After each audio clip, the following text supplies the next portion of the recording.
start the meeting. You ready to go? All right.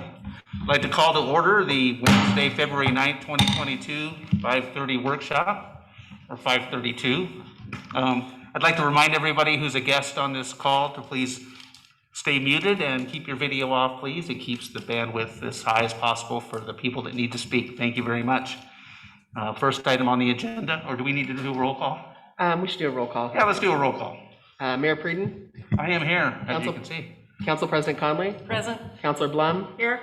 Councilor Letts? Here, and I can't see you guys. Excuse me, that's mine. And Councilor Ross? Here, and I can't see you guys either. Now I can. All right, our video's live. Usually the first thing on the agenda is the first thing on the agenda, but we're going to do something special. And we have a new person here at the city. Do you want to do the introduction? We do, yeah. Good evening, council. So Matt Martin, our new principal planner, started on Monday. So this is his third day under his belt, and just like to invite him up to say a few words about how excited he is to be here. Not to put words in his mouth, but please state your name and your address. No pressure. Good evening, Matthew Martin, City of Sisters Principal Planner. Hi. And I'm excited to be here and say hello to those joining us remotely. But in actuality, I'm excited to be joining the team and look forward to working with you on the variety of projects that are important to the community and provide my background and expertise in planning in Oregon and in the region in particular, and serve you as best I can. Happy to field any questions or give you some more information as needed. Sure. What's the hardest thing you've done in the first 3 days?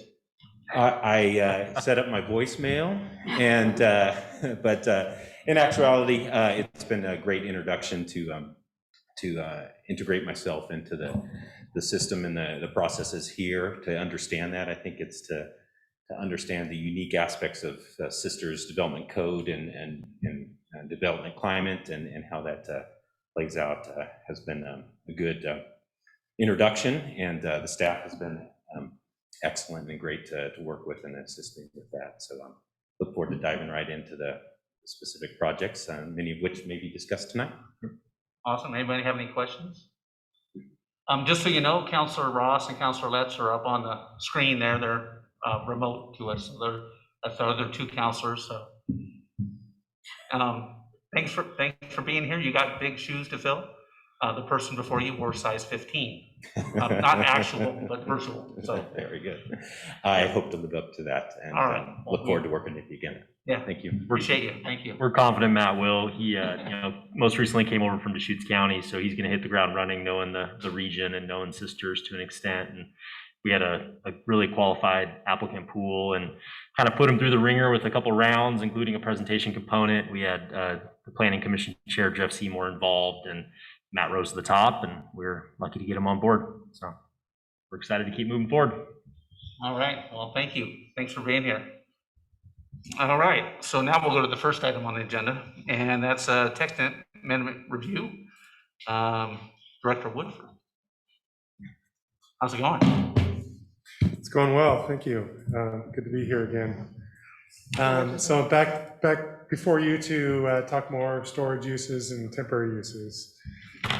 Last time we spoke in January, you guys gave us some direction on the issue that we presented, which was that you see the issue, you want to pursue potential solutions, but you need more information before you get to that point. And so we're also working these development code amendments at work session level with the Planning Commission, because as you guys know, the Planning Commission is the first layer of review on development code amendments, and they provide a recommendation to you guys, the council. Typically, or optimally, you want those two groups to be in lockstep, or at least close to lockstep, so that these things proceed along as efficiently as possible. So I did take it to the Planning Commission, presented the issue. I think they recognize the issue that we're trying to address here. I did attempt to contact some of the storage use business owners I felt that, they needed to know what was being contemplated, nothing for sure, but, and also to get their take on things. We don't like to do these things in isolation. We want to really know what their experience is and what they would think of these things. And I was able to contact one before the Planning Commission, and talking with the Planning Commission, they some of them were familiar with the status of the state of storage uses in the community, and that I didn't need to talk to all of them because they knew that there was already a wait list at many of these storage places. And there are a variety of things that are driving that. HOAs, rules that preclude storage of things in yards and RVs and things of that nature. And just the growth of the community, people coming from cities into this area. They're waiting to have a house built, or they're renting, so they need that. There's obviously a demand there, is what we're hearing in a high wait list. If you could just proceed a few slides here. This is kind of a summary of what we heard at council. You guys wanted some more information. I'll try to provide some of that information. I was only able to talk to 2 of the storage unit owners. Some of this information you can get online. A lot of it you can't. You have to talk to them directly. And some of them were willing to talk to me, and some of them didn't call me back. I don't know if they're for exact reasons why, but it was tough to get the full picture, and so I had to kind of extrapolate based on talking to a couple of owners. So if you want to just go ahead and proceed along, Carrie there. So the Planning Commission feedback, I've got some variety of feedback. One was kind of in jest, the first one. But then, we have at least one builder or a person who's built a building recently and talked about how, attractive they are to build because they're cheap to build, cheap to maintain. You don't have to provide much plumbing to them, electricity. There's a lot of reasons why people would be interested in doing a storage unit project. And we also talked about just, the fact that it's not just Sisters and our 3,000 people that are creating this demand.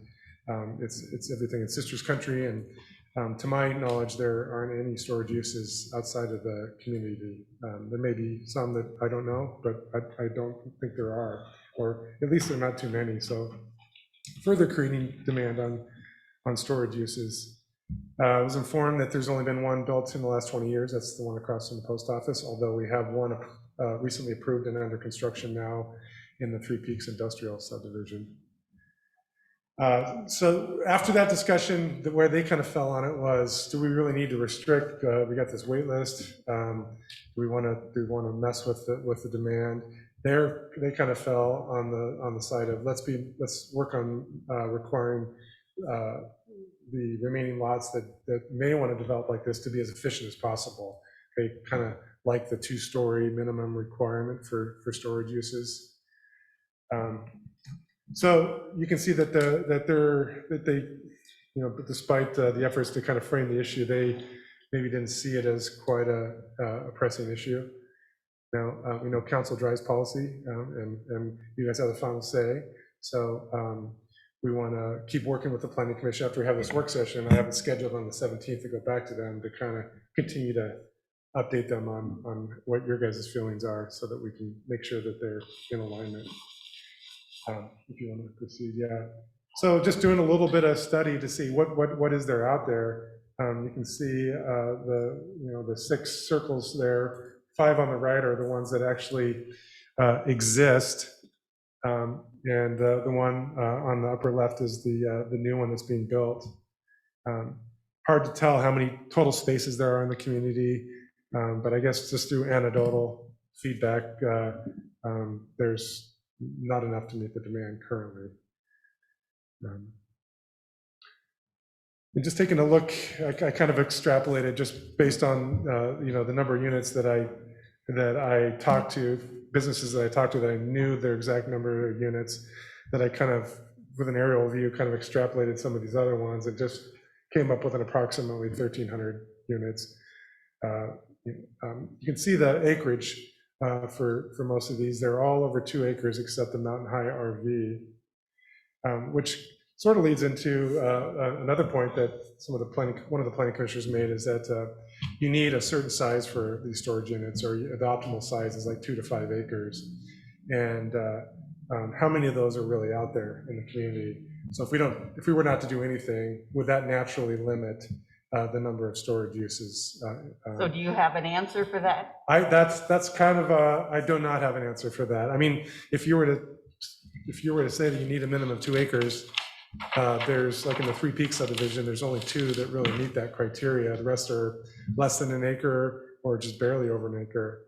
And not to say that somebody couldn't take one of those and build a 2-story and get enough yield to make it work.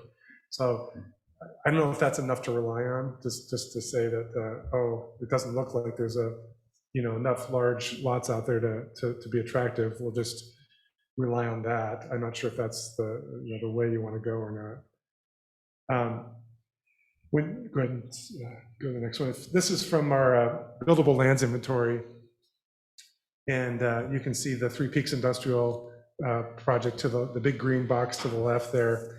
And then there's Barclay that kind of bisects the site through the middle there. And the blue sites are ones that are developed. Ones in green are undeveloped.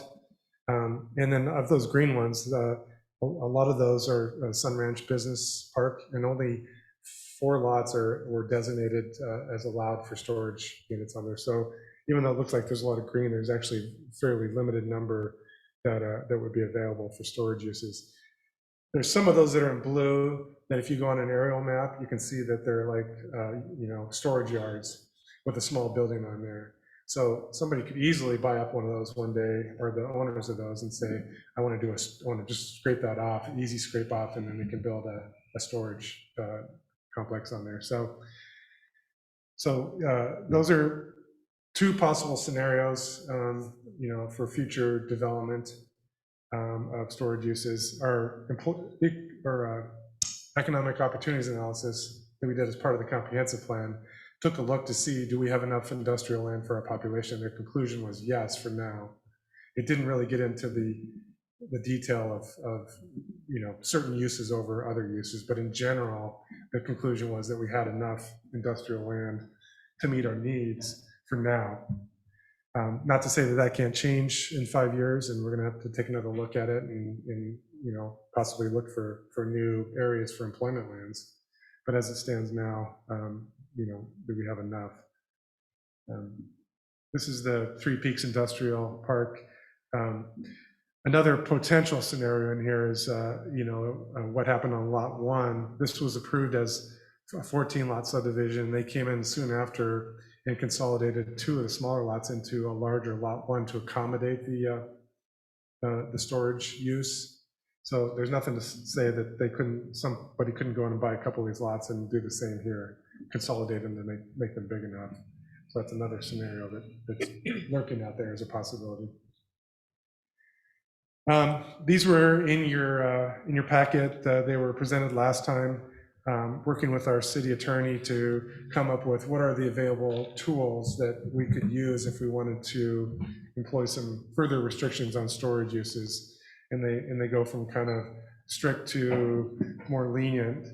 The most strict one is just to take our code where it says in the light industrial and the North Sisters Business Park where it says allowed use storage, and remove it. So that means no, somebody comes in and wants to do something in the future, sorry, it's not an allowed use anymore. We would have to deal with the ones that are already in existence. We could treat them as non-conforming uses, which means that they can continue to operate as they are, but they wouldn't be able to expand. Or if we wanted to allow them to expand on their site, we could write in some special provisions to allow that. That's one scenario. A moratorium, a temporary moratorium, is a possibility, that we could institute this for a certain period of time. City attorney didn't really like that in this situation because it didn't really kind of respond to a threat to health, safety, or welfare. So that was kind of recommended, not recommended. Possible scenario is limit the number of storage uses. We have, as far as I know, 6 in town. There may be a few more with if we add in like just the ones that are storing RVs and boats and whatnot, and cap it at a certain number, or say we'll allow 2 or 4 more, something like that, so there's a maximum of 10. We do that, there's some precedents in our code for doing that with the formula food establishments, that we limit the number in downtown to 1, and then the highway commercial, I think, is 5 or so. So that's a possible tool that we could use. And then with that, you could also, if the demand got filled up quickly and we started hearing that it was causing problems in the community, you can always amend that to raise the number. You could continue to raise that number if you saw the need for that. Making storage a conditional use is a possibility that gives us a little more oversight into whether the use should be allowed in a certain area. It's typically more used for, does this use have an impact to the neighboring properties, such as noise or brightness or traffic, and then you give an opportunity for the applicant to try to mitigate that properly through various means to the point where that use does become acceptable. Kind of what a conditional use is. I'm not sure how you would do it with storage, because I brought this up with Garrett, and he said, market conditions is not probably a criteria you probably want to put in your code. It's just too arbitrary. 2-story minimums. So we talked about this last time. I came across a little research that the city of Vancouver was responding to this very same issue that we are responding to, which is preserving precious industrial land for higher generating employment uses. So they instituted a requirement that all the storage uses had to be 2 stories as a way to make that more efficient. They didn't go so far as to ban it, that I could see. Can I ask a question on that one? You most certainly. Are they requiring both stories to be storage use, or can it be a mixed use? Well, they're usually in industrial areas, so I mean, I guess that's a good question. I would assume that it's meant to be all storage. Okay. Yeah. Thank you. Yeah, you know. And then the one at the bottom is something we could do anyway, regardless of this. And I'm not sure how much it really puts a dent in the demand, because some of these demands are large items, RVs, boats, snowmobiles, that kind of stuff, which adding storage to, additional storage requirements to a multifamily might not really solve. It's a good idea, I think, but maybe not solve the issue. And people in maybe live in a multifamily, may have a need for storage, so it would help them out if there were additional storage requirements.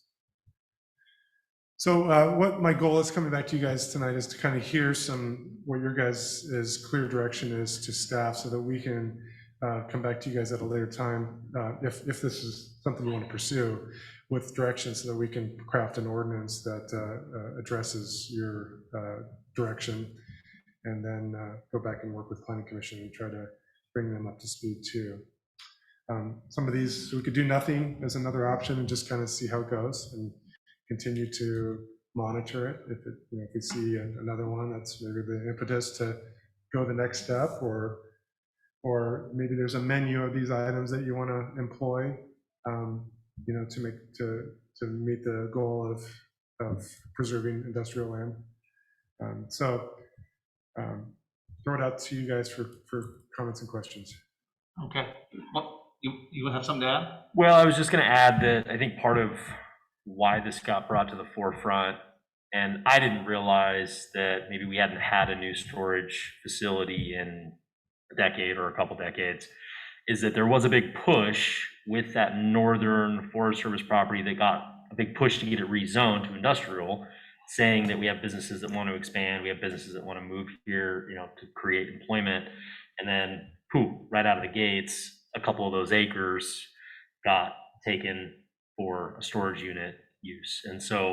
And then also what we'd been told by someone who worked hard on influencing that rezone is that the developer had made it clear that they wouldn't necessarily sell to someone who was going to do a storage unit business. And so I think there was some trust put in the private sector, which is not inherently a bad thing, but that it also reminded us that if we actually want to control something, we need to look at our codes and understand what is or isn't allowed, how or how not, et cetera. So just to hear more context as to why this topic sort of came up.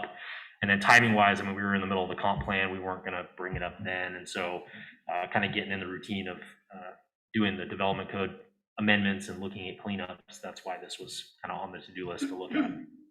Okay, thanks for that. I want to start off and I want to give you my idea first, since I have the mic. I'm really reticent about affecting supply and demand. But it's funny because we had to do that with short-term rentals, and we actually affected change in, I think, a very positive way. So as delicate as it is to monkey around with the private sector by changing codes and things like that, I think there are ways we can be very effective. I don't see as clear an answer in this one as it kind of became with the short-term rentals, though. So personally, I really don't have, out of all of these, I don't have like one that pops out at me that says this is the best way to go.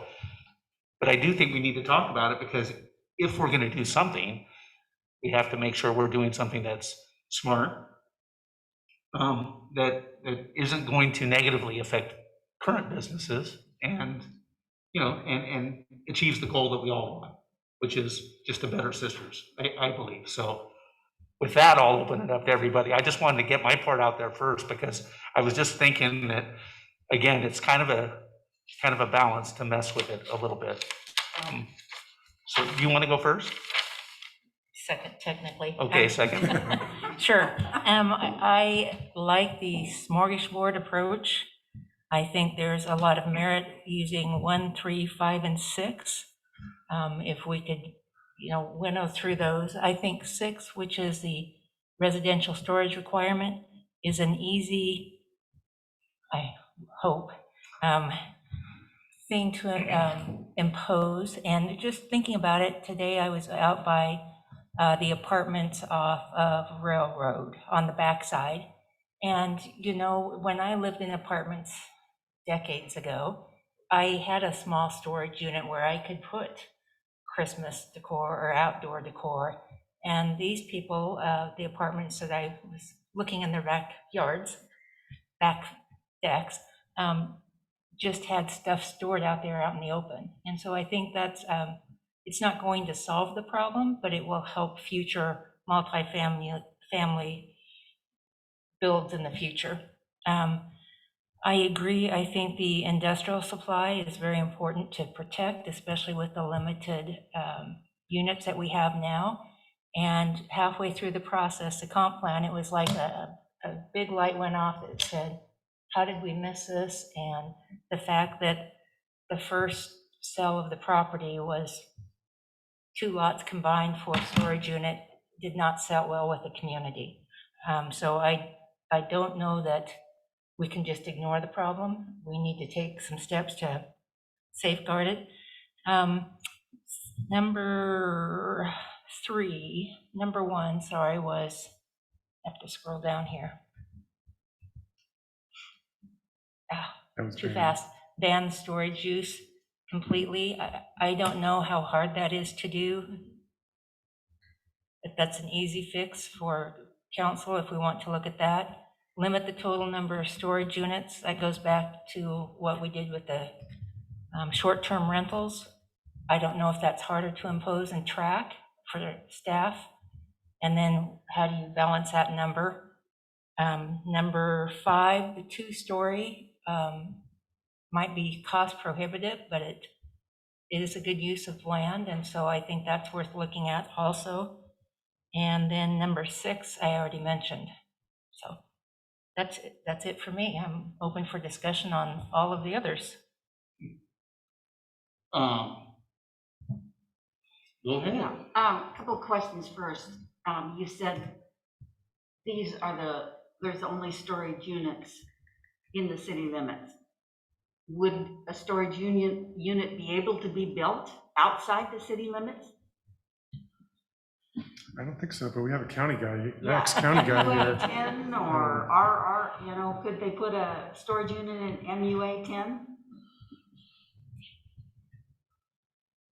Matthew Martin. Limited opportunities for commercial development on the lands that I know to be adjacent or nearby sisters.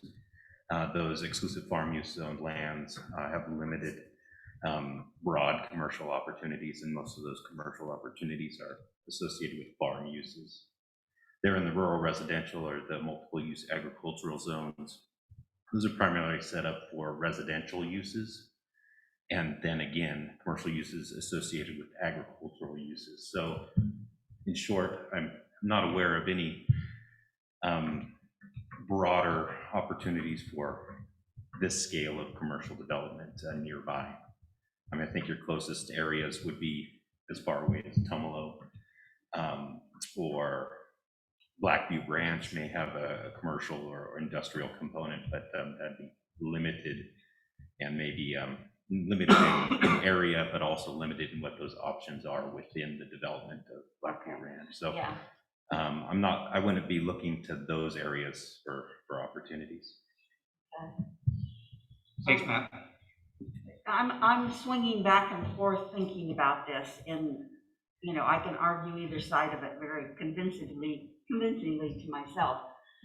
I remember, you know, the discussion a while back when we had way too much industrial land and we didn't have enough land for housing, so we rezoned a whole bunch of industrial land for housing. I kind of think that we're such a small community that just a couple of moves one direction or another makes a huge impact. And so I'm trying to look at this as the new facility going in where it is was a disappointment. It was not what we visualized. But is it really that impactful in reality when our latest survey says we have adequate amount of industrial land for our historic need? I recognize it is a economic development resource that has to be there in order to, should employers want to move here. That's one of the things, you know, you can't ever tell when that's going to happen. So you want to be prepared for it. I, as well, don't like picking the winners and losers. Who's to say if we put a moratorium on it or made it extremely difficult, well, then the demand would increase as time increases and the costs of the units would go up, just like it is with apartments and everything else. The more demand there is, then the higher the prices are. And you say we've got like 1,000 units, 1,000+ units already. And I mean, when you think about we've got 3,000 some people, that means almost a unit for every family in our community already. But of course, lots of people outside the city, obviously this is the only place that they can get a storage unit. And at the same time, I agree that we don't want people parking their boats and their trailers and their motorcycles and everything else out on the streets and in people's yards. And so we have to have some place where they can store their stuff. So I'm kind of feeling like maybe this isn't ripe yet, that maybe we should look at tweaking, maybe going to the 2-story requirement, as opposed to an outright ban. Even a conditional use, you know, that I thought, oh, that'd be a good way, because then we could review, and at that review we could look at how much land is still available. But no, that's not one of the criteria you use. So on what basis would we be able to say, no, you can't do it? So what's the point of having a review if you really can't turn them down? So I'm kind of leaning towards, you know, not banning and just making it the use be maximized within the acreage that they take, but not necessarily saying no more can be built. And if we do decide, if the majority and the planning commission decide to put major restrictions on it, I would assume that we will notify everybody who owns industrial land that that this is a possibility, so they can come and testify about that's how it's going to impact them. Yeah, in fact, we're required to do that. Yeah, Yeah. I assume so, but I wanted, Yeah. I wanted to be sure. Yeah. So that's my waffle. That wasn't, no, Okay. yeah. All right, Counselor Ross, are you with us? I am. Can you hear me okay? I'm sorry? Can you hear me okay? Can you Gary, hear me up okay? there? He's trying to talk. I can't hear you. I'm here. I don't know You're if you can hear on me. mute, I think. Nope. I can hear him. I can hear him as well. Precarious timing with Carrie stepping out too. Counselor Ross, Gary, we'll get back to you. Yeah. Counselor Letts? You don't want to talk to me. Well, Can you hear me? Can't hear you. Counselor Letts? Yeah, I can hear you. Can you We hear me? lost both of them Yeah. in terms of volume. I think we've lost our thing again. Can you hear me? I can hear you, Susan, but Andrew? I guess nobody else. Okay. we'll have our own little conversation on the side over Counselor here. Letts, so can you try and talk again? Yes, can you hear me now? It's our audio, it's not them. I think we're having technical issues. You can hear me, but we can't hear you.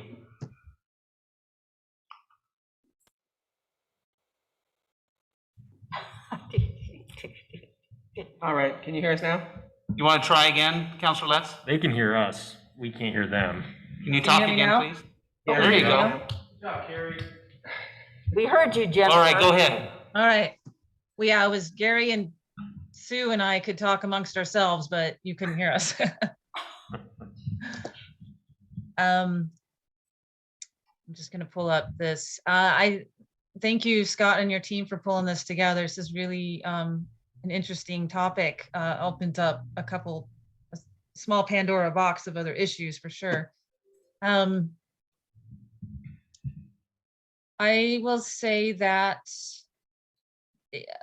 ultimately this type of business has a place in our community and in most communities. I thought it was very interesting, the Sisters Rental said that, a lot of construction businesses are storing their equipment there, which makes a lot of sense, because that is a lot of equipment that people either don't have the storage capacity on their own property or HOAs, et cetera. Nobody wants to look at it. So, that makes total sense. Obviously, we know from previous discussions, this is something obviously people who are economically challenged or maybe homeless, use these facilities as well for storage. Just a lot of really interesting reasons why people use these, and they're kind of part of our fabric of our society now, whether we want them or not. So the 2-story minimum I like, and I think that would have to have some sort of sister caveat in there with also lot size, because it's not going to do anything if somebody goes and buys a 2-acre lot and then they build 2 acres of 2-story storage units. So do we want to have a minimum that you can only be on an acre or half an acre? Or is that more of our needed attracted lot size for industrial uses? I don't know enough about that, but I think the 2-story minimum would have to be married with a lot size, or I don't think it's going to accomplish anything. But I do like that idea, and maybe Vancouver, other communities kind of have some more information on that.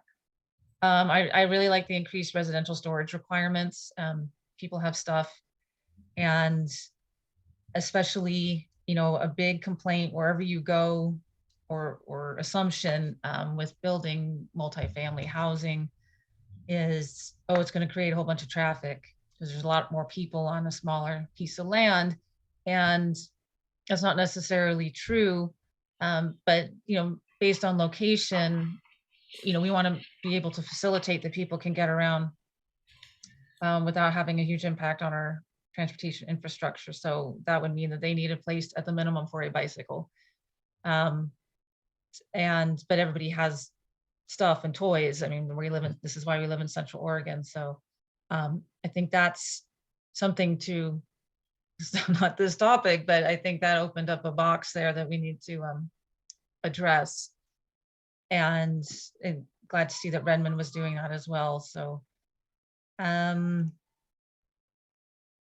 otherwise, I think the only other thing that could be done, or two things. One is that there's the same thing with the short-term rentals, in that there could be a spacing requirement. You can't have one within a certain amount of feet of another one, because right now there is nothing, to my knowledge, to stop every lot owner in Three Peaks of building one. Versus with the short-term rentals, we do have that buffer. So I don't know if a buffer would help that situation. But it does make me a little nervous that there isn't any kind of control out there right now. And then I just think the last thing is, I think sometimes I understand these don't really create jobs. They have kind of a weird place in our society. They don't create jobs, they take up space.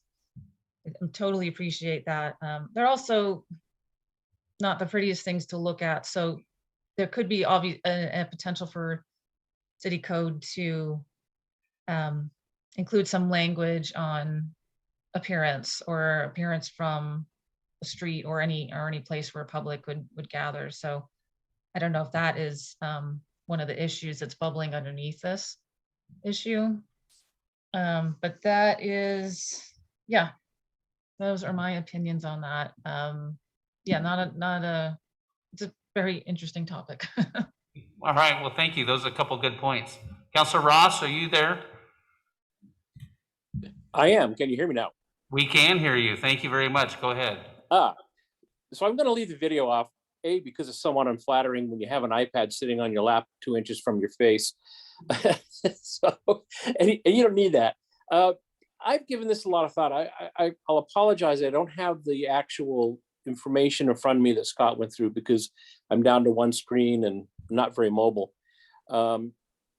I've heard a lot of things tonight that have been going through my mind as well.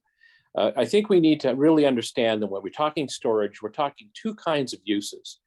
We're talking household goods uses, which really lend themselves quite nicely to the 2-story or 3-story, whatever building, small footprint concept. Then we're talking big storage. We're talking toys, boats, snowmobiles, RVs, whatever have you. When I lived in the Valley, I had to drive 20 miles to store my boat, my RV, and those things. It's the way it was. I did have a storage locker that was a few miles from my house for my smaller items. When we came over here, it caused us to get rid of a lot of stuff, which is always a good thing. So I'm concerned, like Jennifer, that we don't really have any ability right now to keep some of the remaining lots in that development from having the same sort of a thing happen. I don't think that's in our best interest as a community.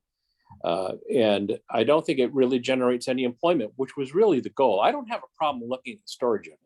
I have a problem with how many people work there. And I know the one that I'm at, which is across the post office, basically has one employee. And when you look at how many units are there and what the average monthly rent is, that is a lot of money coming in for very little overhead. And it all leaves town. It doesn't stay in Sisters, it goes somewhere else. So I think we need to keep that in mind. So where am I? Abandoned is tough. The idea of, like we do downtown, maybe that works, maybe it doesn't. At minimum, I want to set for time being a maximum lot size for storage units, which means there's no incentive to combine 2 lots, which means that it really kind of pushes the go up theory. And I think we're going to have to really consider, what are we wanting to do? Do we want to address HOAs that won't let people keep their boats in the yard? Or do we want to address all of the folks that are living in a lot of our higher density housing areas where they have no ability to store? To me, that's the bigger issue.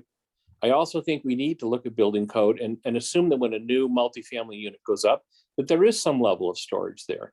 Like Nancy, when I rented way back in my days, and it wasn't that many days ago, but anyway, yeah, we had some storage that was provided to us as a part of the deal.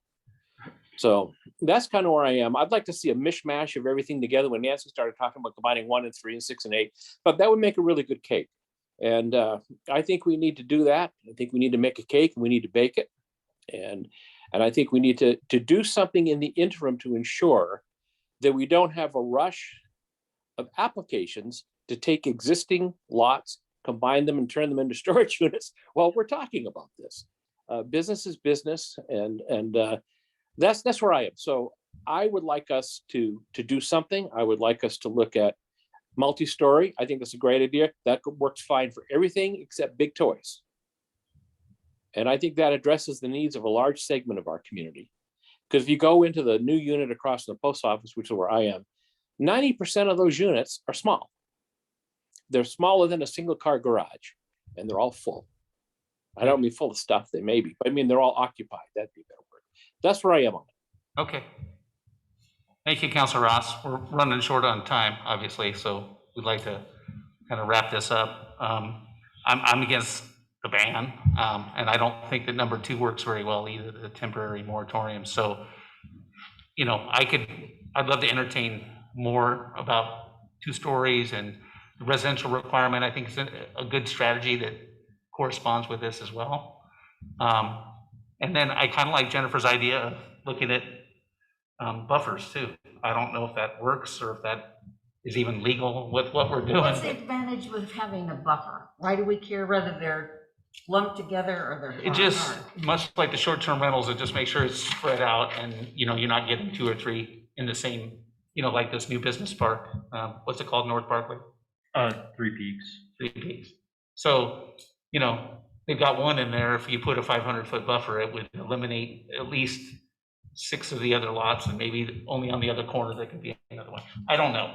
Again, I just think it would be a good thing to go through to see if that would even work. I don't know. But I don't know. We don't have a consensus, and we don't have a lot of time left. So I didn't hear anyone advocate strongly for the ban or the moratorium. Yeah. So let us kind of work with some of the ingredients that you said you might be interested in the flavor of, and let us, yeah, exactly. And then run that maybe through the planning commission next week, see if we can refine that and bring it back with some kind of little more precise alternative. And honestly, supply and demand is going to take care of a lot of it too, just because we're already running out of stuff. I mean, I think the supply and demand by itself does hurt it some. I mean, but anyway. Possible, yeah.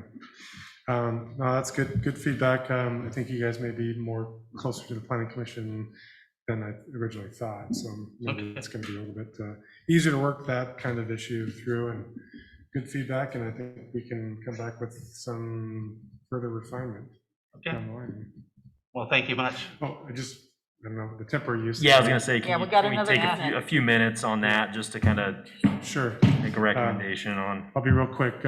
We got good direction on the lighting, so we're not going to ask you for any more thoughts on that. But the temporary use, we thought about a little more, and we thought that a tweak that would work real well is to bring the setback requirements for the transient merchants and the TUPs into alignment, so that there's the 100 and some foot setback off of Cascade. Would be a restriction on temporary uses to make that similar. Otherwise, we think that the temporary use works pretty well. Thoughts? I just have a question. The East End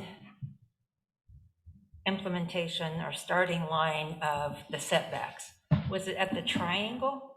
I couldn't quite grasp what the boundary to the east side of the city limits were. Pull that up. Anyone else? Did you? Well, I think it's defined as Cascade Avenue, and I believe that would be, from Pine to Larch, but I could be wrong. Pine was definitely stated, but I couldn't figure out the east boundary. And Well, I think Pine would be the east boundary. Oh, sorry, I think Larch would be the east Larch. boundary. Okay. And you can find that out and tell me later. Okay. And thank you for trying to make that into alignment with council goals and understanding several years ago of what we thought we were getting. It's always a challenge. I think that's a good refinement, by the way, and I'm in agreement with it. Once again, this would be a change that would require notification of everyone along, every property owner along Cascade? It's not a principal use. You're not It's taking away land rights. Discretionary. Yeah. It's a temporary. Probably not. But, It's not If- taking if away, it's- it's not taking away a permitted use. but I think a business who was allowed to do it last year would like to know that they won't be allowed to do it next year. Perhaps, yes. I don't think it should be a surprise. So I think that at some point we have a responsibility to those businesses to say, we're looking at this, and if you want to scream and yell, you better come and do it. Don't wait until it's over. Yeah, we could definitely do public outreach and educate folks on that. As it relates to like the storage unit conversation and actually changing a use and maybe reducing what's allowed to be done on property, that's when we trigger a Measure 56 notice, and we actually are legally required to notify property owners. So yeah, point well made. We could definitely educate on that front. And I have one clarifying question in regards to the two locations that have food carts. Do those specific food carts fall into this, or So permitting wise, or are they a different category? So I believe are you referencing like the barn or Eurosports? Yeah, Yeah. so those are site plans. So those you have transient merchants on one end of the spectrum. Those are, very temporary. Think of a weekend event and someone's in town for 2 or 3 days. And then you have a permanent site plan on the other end of the spectrum where someone is actually getting a vested right on the land to do something. They're paying improvements, they're paying system development charges, they're mitigating for what they're going to be doing on the property permanently. And then in the middle of that, you have these temporary use permits that you can get approved for up to 180 days. And I think at some point, it's not an issue that, begs our attention, but at some point we should or could look at our overall structure of how we do temporary use permits. But that's kind of like, when we redid the transient merchant code or redid the public event code, that's a deeper dive. And we just don't feel like the need or the staff capacity is really there right now. And that's why we're recommending this tweak to make sure that, council members who did vote on that amendment in years past and where the city is now is consistent, while not kind of cracking open the whole can, so to speak. So I don't know if I exactly answered your question. They would not be subject, if you get a site plan, you're not subject to a temporary use permit regulation. Okay, that helps. Thank you. Okay. You got enough direction there? Yeah, I just wanted to say it's from locust to pine is the center line of locust to pine. Not Oh, large. locust. Okay, thank you. Sorry. The wrong L. Got it. Makes much more sense. Yeah, All right, thanks. Let's move on to destination management. Thank you. Sorry, we cut your time in half. Or It's worse. your time, so take it away. If you need me to tee it up, I can, but. Yeah, tee it up. Okay, so as the staff report mentioned in the packet, this is really kind of continuing the conversation that was cut short after the presentations we had a couple weeks ago from Kevney and Jeff and Bend and McMinnville respectively, and just wanting to kind of hear from council and give you all an opportunity to also discuss more, ask additional questions about, what direction do you want to provide to staff in terms of next steps on this topic. We're gonna have more questions than answers. Questions will create more questions for quite a while if we want to go down this road, and we have to accept that. But I think the bigger question is, are we going down this road, and kind of what is the end goal, at least conceptually?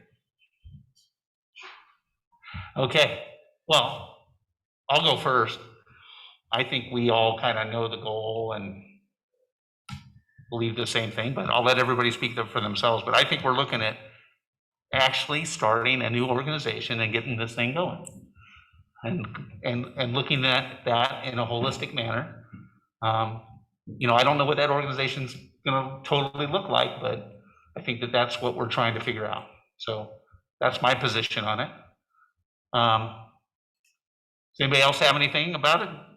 Councilor Letts, you wanna, I mean, what are you looking for from staff? I don't think I need anything at the moment from staff. I'll just say that after, you know, considering this topic for a number of months, and you know, we've been discussing this and talking to some professionals in this world. I feel like we have this opportunity right now to create an organization that will take destination management to the next level, which is what we really need. And I don't mean bigger and better and more tourists and dollars. It's bypassing the pitfalls that every other community has had when they have gotten too popular and too loved.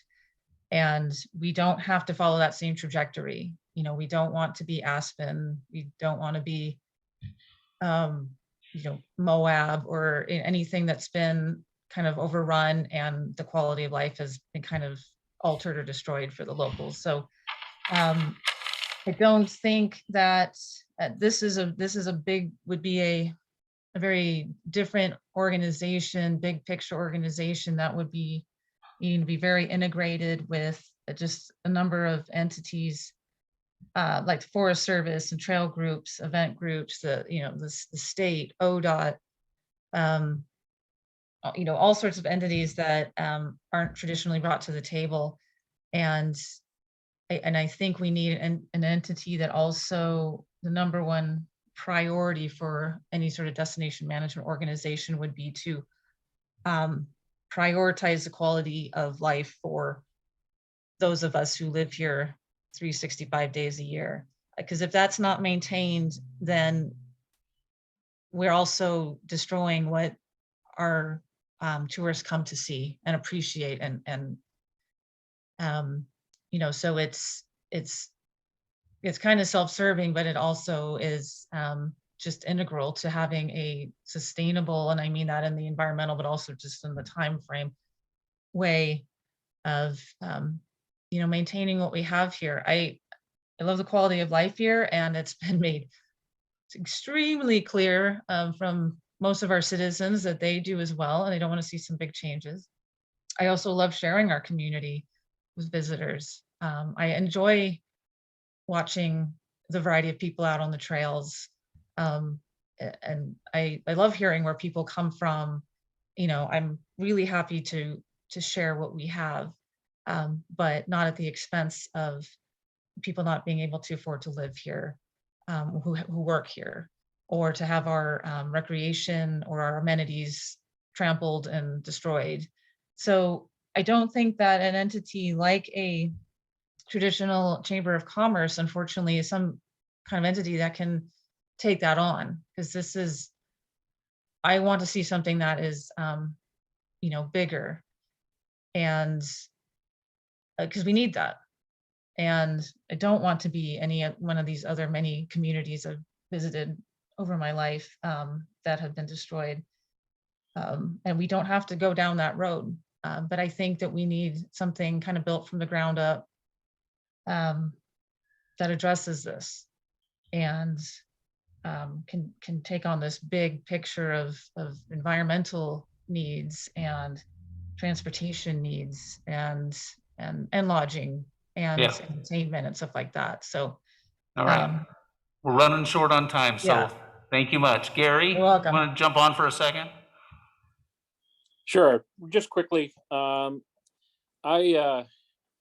really believe that we do need to move forward with a new organization that's intended to do the kinds of things that we've heard in the presentations that we see that other communities have done, to really begin to look at how we want our visitors to come and what experience we want from them and what we want as a community. So I think it's a new organization. That's where I'm at on this. Okay, thank you, Gary, and the video wasn't that bad. Andrea? I'll just say ditto to what they've said.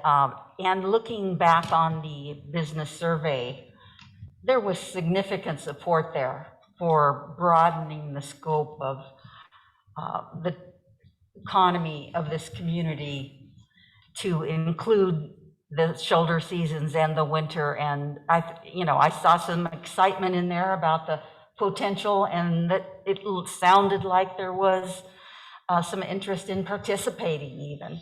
So I think that's going to make the difference, is if the business community is excited about it and can help be part of the livability of the community, instead of it's sort of them against the economic development against livability, somehow to combine them so that both can survive and thrive.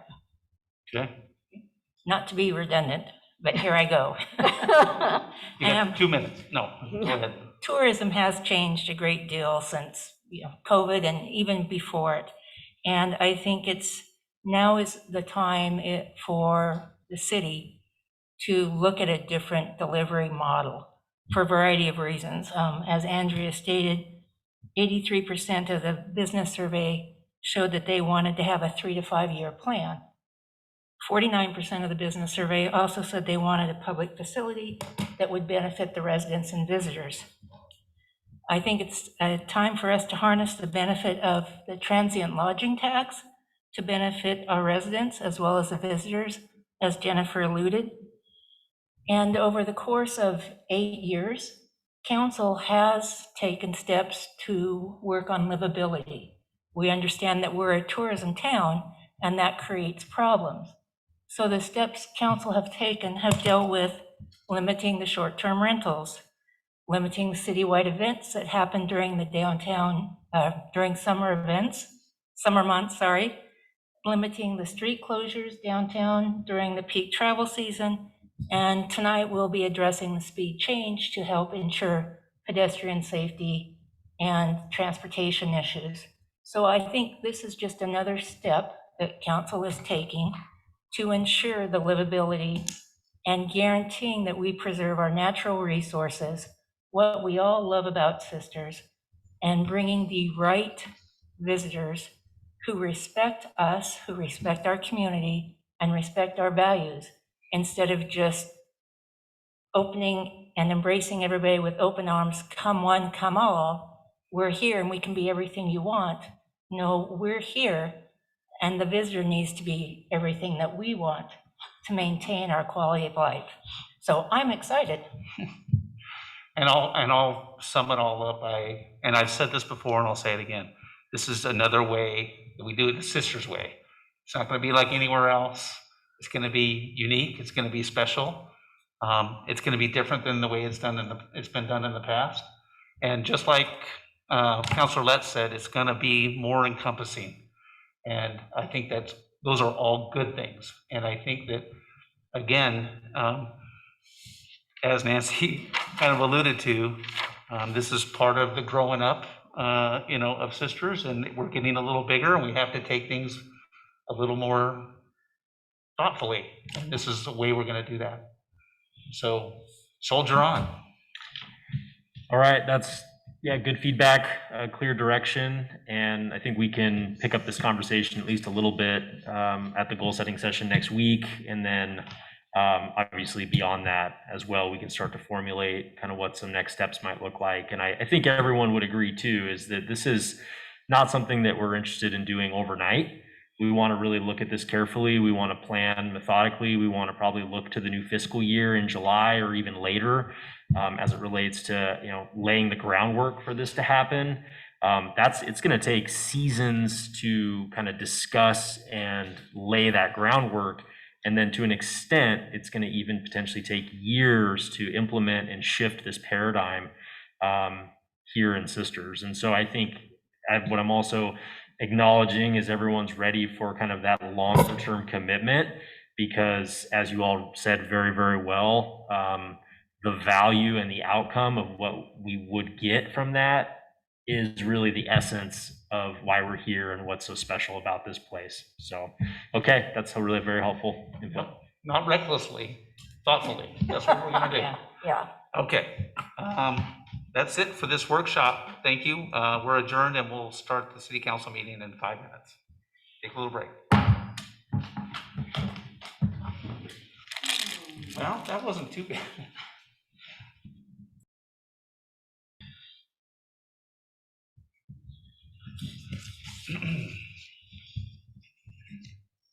I'd like to call to order the 6:30 City Council regular meeting. It is Wednesday, February 9th.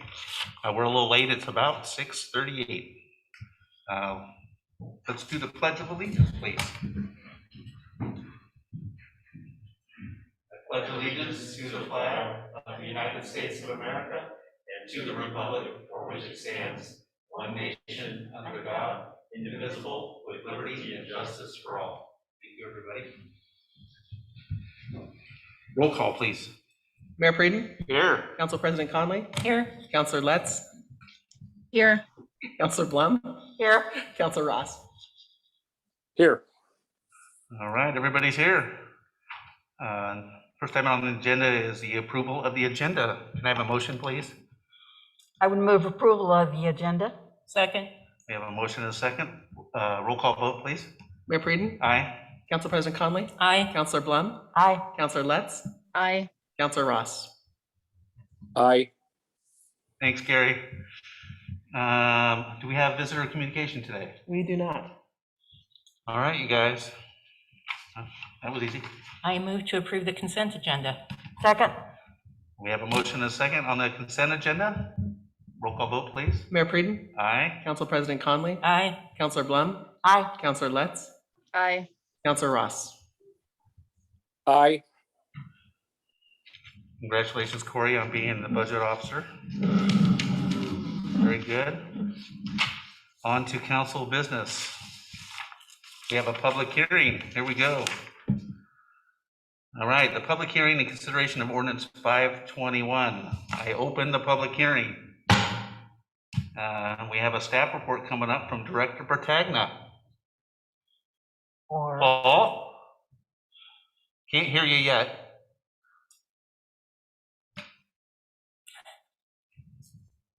Push that mute button. There Sorry you about go. that. Can you hear me now? That's good. Okay. So tonight we are bringing a ordinance that will in fact reduce residential speed zones from 25 miles per hour to 20 miles per hour. We discussed this with you at a couple different meetings. Got direction to proceed with that. We had legal draft the ordinance that is before you tonight. And this really came about as a project out of our safety traffic safety audit that was done in 2020. And everything that we put out there to the public in the way of surveys talks about traffic safety as a #1 priority. And what we know is 20 miles per hour is much safer than 25 miles per hour, especially in areas where a lot of people are out walking with kids, dogs, and then a lot of them are not paying real good attention. So anything we can do to reduce speeds will be a benefit for the overall safety in those areas. This affects all of the existing 25 mile per hour residential districts with local streets only. So it does not affect collectors or arterials such as our alternate route, North Larch Street, South Elm Street, Jefferson, so on and so forth. So that's directly from the ORS statute that legal dove into, and that's what they came back with. And then we're ready to roll this out, assuming that you guys move forward with approving this. We have got an estimate for the signage, new signposts, and replacing existing signage of approximately $12,000. And, you know, we're still frozen in the ground, so we got to wait for the shady areas at least to thaw out. So I anticipate potentially having all the signs in place somewhere between mid to late April, maybe early May. And there was some interest, I mean, even on staff's part, to look at how can we keep coming back to this, how can we make this sister style and not just look like every other 20-mile-an-hour speed sign out there. And I went to our great traffic engineer. He dove into the MUTCD, which regulates all signage on public roads. And there is not a lot of leeway there. So you have to use the black and white 20-mile-per-hour signs. Certain sizes are required for the speed limit that they're going to be in effect for. And really all it's allowed us to do would be to install LED blinking lights, white LED blinking lights if needed, which we can do at a later date, assuming that we have, you know, any areas that have a history of either accidents or just excessive speed. That's all that I have for you guys on this. More than happy to answer any questions. Appreciate it very much. Do we have any revisions on the posted ordinance? No? Okay. Do we have any public comments? I have not heard any public comment, although I will ask that anybody who is on the call from the public, I'll call your name, and if you'd like to unmute yourself, if you'd like to make a public comment, this is your opportunity. I'm going to start with Susan Cobb. Not hearing a comment. Sue Stafford. No, thank you. Mandy Seeley. No, thanks. And Kay. Yes, please. Kay, can you state your name, full name, please, for the record? Kay Grady, 355 East Washington Avenue, Sisters. Thank you. Go ahead, Kay. Thank you. You could tell by my address, I am delighted with this, though I'm not sure if, since Jefferson is not on the list, I'm wondering if Washington is, because we are a speed zone. I realize that we're one of the ways to and from the fire department, but I'm hoping that maybe we are included. Washington is included, Kay. Hallelujah. Thank you. Thank you. Awesome. It's long overdue. You've heard me all talk about this before, at least some of you. So great. Thank you. That's all. All right. Thank you, Kay. And that's all the public comments we have, right? We ran out of people. Yes. Okay. I'm going to close the public hearing, and it's time for council deliberation. And questions for Paul, if you've got them. I have a question for Paul. I'm going to start off. Paul, so there was an idea by Councilor Letts to have whoa, slow down partner signs. Is there provision to have supplemental signage below the 20-mile-an-hour sign on the same post? Yes, that's not allowed by the MUTCD. The only thing you can have on the post is a reflective sticker. That's it. Okay. Well, I'm sorry to hear that because I thought that was a great idea.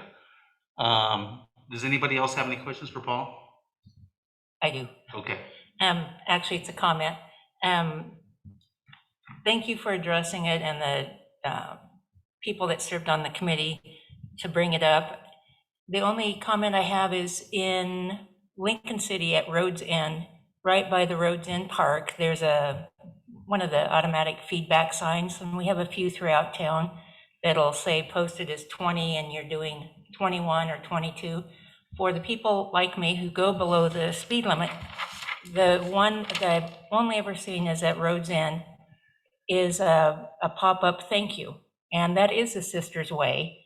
And perhaps we could invest in some of those automatic feedback signs that give you that instant gratification, well done, thank you down below, and spread those throughout town or on the busier arterial streets, maybe, I don't know. But that's my only comment. Thank you for pushing this through and for all the work that was done on it.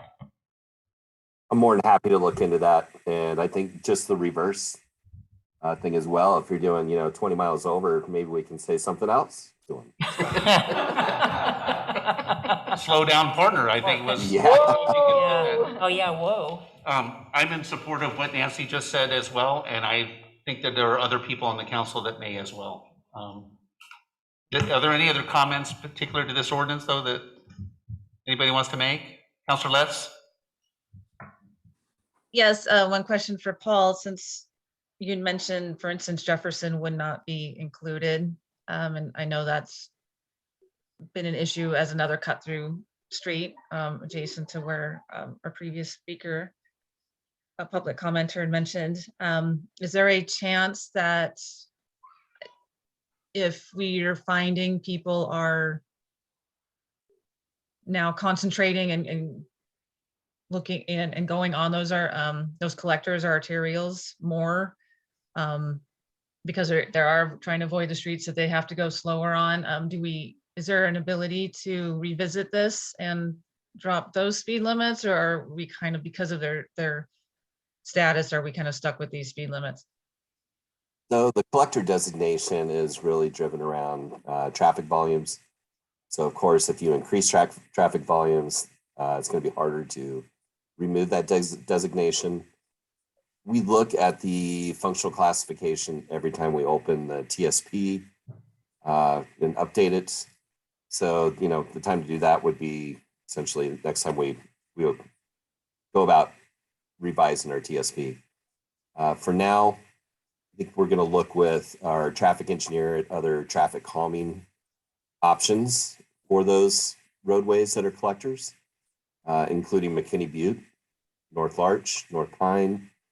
I think it's very important to, if we can't reduce the traffic speeds, that we still focus some traffic calming investments in those areas. Okay, thank you. You're welcome. Councilor Ross?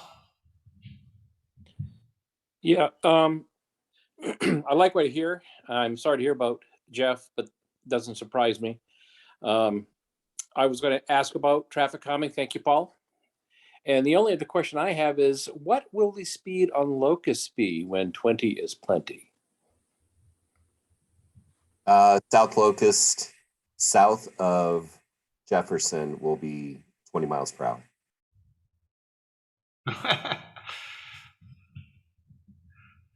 I know people that live in that area that are happy about that. Thanks, Councilor Ross. Councilor Blum, do you have any questions? No. All right. I want to wrap this up and just say, any traffic calming measures you can do on those arterials, especially Jefferson, especially Pine, I think you named them all. We're looking forward to seeing those as well, whether it's stop signs or whatever. I think that we're going to need those fairly soon too. So thank you very much. Absolutely. All right. Guess we need a motion to read by title only, please. I move to have the city manager read ordinance number 521 by title only. Second? We have a motion and we have a second. Need a vote by title only, please. Mayor Preden, Aye. Council President Conley, Aye. Councilor Blum, Aye. Councilor Letts, Aye. Councilor Ross. Aye. All right, the motion carries. City manager is to read the ordinance by title. Ordinance number 521, an ordinance of City of Sisters adopting a designated speed of 20 miles per hour on local streets in residence districts, amending Sisters Municipal Code Title 10, which title concerns regulation of vehicles and traffic to update references to state laws and codify a designated speed for local streets within residence districts. Thank you. I need a motion to approve and adopt the ordinance. I move to approve and adopt ordinance number 521. Second? I have a motion and a second. Mayor Preden, Aye. Council President Conley, Aye. Councilor Blum, Aye. Councilor Letts, Aye. Councilor Ross. Aye. Motion carries. Thank you. We're good. Thank you. Congratulations, Paul. Thank you for your hard work on that. You bet. All right. What is next? We have a Professional service agreement. professional services agreement with Cameron McCarthy Landscape Architecture and Planning. Hello, Troy. Hello, everyone. I'll fill the time up. How are you getting there? Great. Hope you feel better. I do. Thank you for asking, and I hope all of you are well as well. For the record, my name is Troy Rayburn, Public Works Department. I come before you this evening with a request for approval of a professional services agreement with Cameron McCarthy Landscape Architecture and Planning for the Parks Master Plan update. I know you folks are familiar with the agenda item summary in your packet, so I'm not going to repeat that verbatim. I'm just going to highlight, I think, a couple important points. And then if somebody wants clarification, please let me know. I think number one, you'll notice bullet number one there achieves the council's goal relating to livability and growth and replaces the 2011 Parks Master Plan and the subsequent update that followed, I believe, in 2016. Our city manager, Corey Misley, this was kind of his vision, and I give him credit for that. He appointed a project management team. I think he gave a lot of thought to it, because if you look at the composition, they're like the ideal people you want on this project management team. And they are Jen Holland with Parks and Recreation District, Emily, and Emily's last name escapes me, but she's on the Parks Advisory Board, Corey, Paul, our Public Works Director, Scott, our Community Development and Planning Director, and then myself. We advertised for a little over a month. I want to say once we released, it went out and it was public for like 5 weeks, if I recall correctly. And we received a number of inquiries, a total of 9 or 10 in all, from firms, consulting firms from all over the country, from California and Colorado and Oregon to Maine. In the end, we ended up receiving 3 proposals. 2 met the required deadline. The 3rd did not. We consulted legal counsel. He said, just let it sit. If they ask for it back, send it to them unopened. So we're waiting to see if they request it back. But with that said, the financial impact will not exceed $64,664. In your packet is the professional service agreement with the attachments. That is my brief but sweet presentation. All right, thank you. It's time for council discussion and questions. I'll start with you, Gary, if you'd like. Yeah. When I saw it was Cameron McCarthy, they did the original one, and I was like, dang. And then I got to thinking about it, and I realized at my time at Willamette Lane, they did quite a bit of work for us as a park and recreation district. And I thought their work was exemplary. So, you know, as long as we let them know that we want something that looks different than the current product that really addresses what's going on in the community, I think that's what you folks are doing. I hear that very clearly. I think they will do a very good job for us, and I'm happy to see that they're on board. Thanks, Gary. Councilor Letts? No comment. Okay, thank you. Nancy? My only comment is their executive summary stated that they wanted to create a simple, easy to read and understand park master plan. And if the work they submitted is an indication, we're golden. And what they submitted was really easy to understand and follow. It wasn't too detail oriented. It didn't use a vocabulary that the layperson couldn't understand. So I thought it was well done, and I'm excited to see what they produce. Thank you. Andrew? Amen. I'll follow up. That packet was that proposal is fantastic.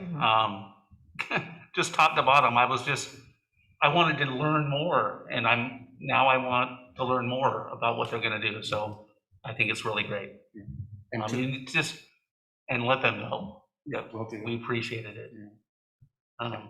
And to their credit, they're already taking names of individuals and organizations within the community of Sisters with regards to their public outreach and inclusion process. Well, we haven't approved it yet, so no, I'm just kidding. I'm just joking. It sounds like we need a motion. Nobody's jumping at it. So I move to approve a professional service agreement with Cameron McCarthy Landscape Architecture and Planning LLP for Parks and Open Space Master Planning in an amount not to exceed $64,664, and authorize the city manager to execute the agreement. Do we have a second? Second. We have a motion and a second. Can we have a vote, please? Mayor Frieden, Enthusiastic, aye. Council President Conley, Aye. Councilor Blum, Aye. Councilor Letts, Aye. Councilor Ross. Definitely an aye. All right.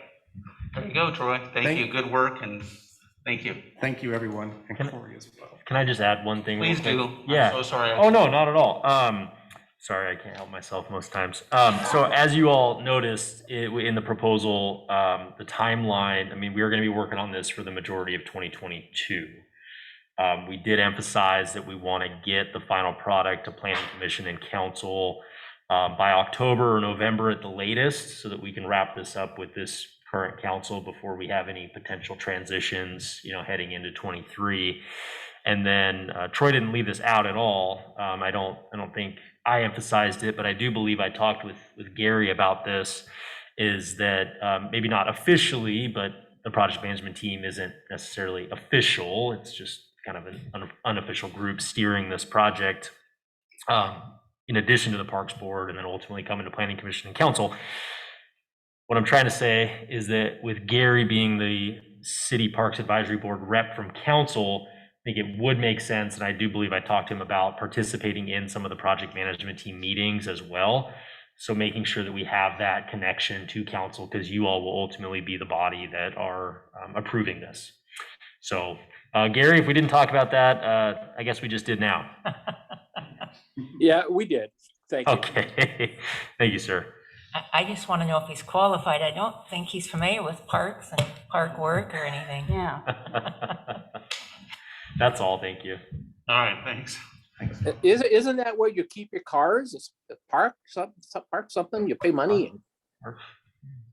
Well, that's why is it called the parkway that you drive on, and then Right. you park in the driveway? I mean, anyway, okay, sorry. Yeah. Because you All drive right. into park. All right. Oh, Joe, that's why we keep you around. Just kidding. The parkway you drive to park. Got it. I haven't called the other business, but Joe's ready to go. So other business, first quarter I financial am. review. I'm itching to get this one going. All right. As is with the other financial summaries we've done in the past, I'm just going to focus on the two summary pages for revenues and expenses. And I do apologize for the delay in this. This is the first quarter quarterly. The main reason for the delay is after audit field work, we have some annual adjustments we do. And with those adjustments, you have to reverse them for the next year. So you kind of have to wait until that field work and all those reports are done before you can have confidence enough that there's no other adjustments at the beginning of the year, if that makes sense. It's usually got to do with timing. A really good one is the campground timing for revenue. So, we defer revenue to next year for money that we took the year before. And so we have to reverse that at the beginning of the year, if that makes sense. That's just an example of it. So anyway, I apologize for that. But kind of going through here, and as we always do, discuss with the first quarter, the main, and for those of you watching at home, we're going to look at this $830,000 here at the top. That's the beginning fund balance. And the reason it's green and negative is that the green meaning that's good. And that's kind of what we forecasted in revenue or for the positive fund balance to be, and that exceeded that. So that 830,000 is good. You will note in the general fund actually was $53,000 or $58,000 the other way. The main reason for that is the ARPA funds. I noted that in some of the comments. If you remember in the budget process, we budgeted those ARPA funds to come in entirely last year in one tranche, and now there's two, and that will be received this year, but we didn't know that at the time. So that's the main reason for that, but it was almost made up by largely transient lodging tax, so we almost got there. Some other things, timing, typically with public improvements, one of them is number 4. We're going to be paying for that mostly in 21-22. So that is the beginning and fund balance discussion. Does that make sense to everybody? I mean, that is a good thing, you know, when we're strategizing some of these goals and objectives, you know, it's good to err on the side of conservatism, and that's what we've done in the past, so we don't overstep our bounds and what we can and can't do. It's better to have it that way than the other way. Property taxes that you can see are fairly low. Those are prior year taxes that we've collected, that $11,000 there. Where am I at? Oh, there we go. Here, as you know, the majority of property taxes will come in November, so you'll see that in the next quarterly presentation.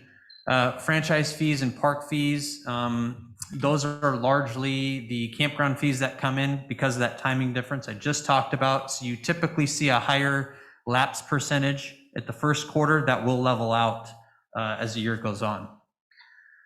Let's see, some other notes here. STC income obviously is up greatly again, and you know that's largely due to the three bigger developments that are going on in town: Mackenzie Meadow, Clear Pine, and Cold Spring still. So that's largely due to that development activity. Water receipts, you guys see this every year. That's a little bit higher for the first quarter. That also will flatten out as consumption will go down overall in the second and third quarters and go back up in the fourth quarter. And then sewer receipts, that will be fairly consistent with a lapse rate here of 28%, because those don't fluctuate as much as water does, just due to the lack of billing for consumption, and it's just a flat bill rate monthly for businesses and residential. Okay, and then lodging tax. So lodging tax is another one, that $334,000 there. 45% of the total budget. We budgeted $750,000 this year in fiscal 21-22.